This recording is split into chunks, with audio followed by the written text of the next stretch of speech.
But how many of you believe it's very possible for a young man to grow up in faith, to have a real genuine experience with God, to be born again as a child, filled with the Holy Ghost, and stay in the Word?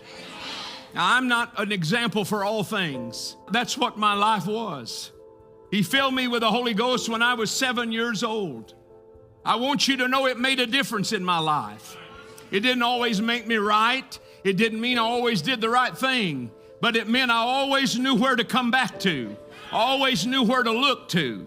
And so to me, my testimony is not like yours, but I'm going to hold it up. We needed God when we breathed our first breath. But there's no reason for us to think that a young man can't flee youthful lust.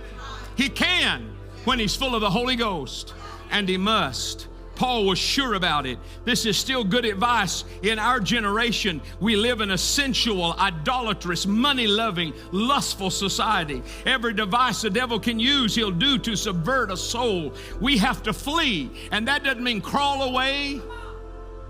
It means run away, like you're fleeing a bear, like you're fleeing a serpent, like you're fleeing a hungry lion. Run.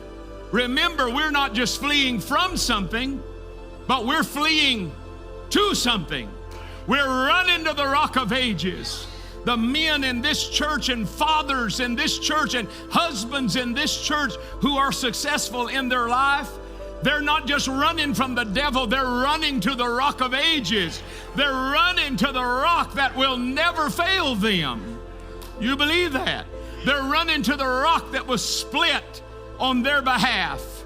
Rock of Ages, cleft for me.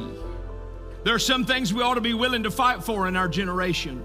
Fight for your own personal identity as a man. Fight the battle for personal holiness.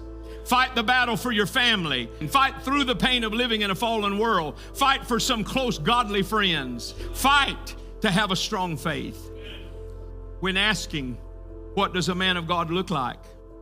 Perhaps the best way to summarize what a godly man looks like according to the Bible is with these words: sacrificial love. Do what you do, act like men, do what you do with love, by love.